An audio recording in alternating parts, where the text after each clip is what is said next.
Willie Revillame and Sugar magpapakasal na daw? Or fake news lamang?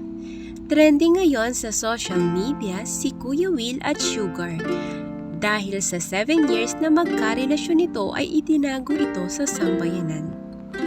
Pero laking gulat ng taong bayan na napapabalitang ikakasal daw ang dalawa pero sikreto lang muna daw ito.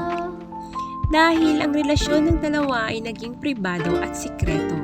Siguro, mas mabuti ng sikreto para matahimik at iwas issue. Si Sugar Mercado umaming may relasyon kay Willie Revillame. At I'm sure proud na proud si Sugar dahil napakaswerte nito. Trending din ngayon ang pagbiglang yaman ni Sugar. Alam naman natin na si Kuya Will isa ng milyonaryo. Kung magkapakasal nga naman sila, sigurado akong si Sugar magiging instant milyonarya na rin. Pero ngayon ay busy pa si Kuya Will dahil tumakbo itong bilang senador. At suportado naman ito ni Sugar.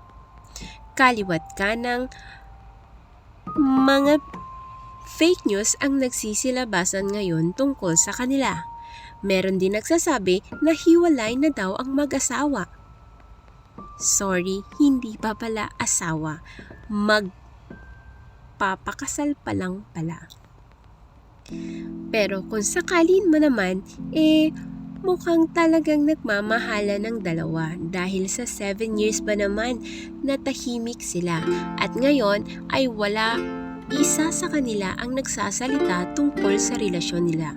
Maybe because kailangan naman nila na maging pribado ang kanilang relasyon. Kaya irerespeto sana ng taong bayan. Salamat!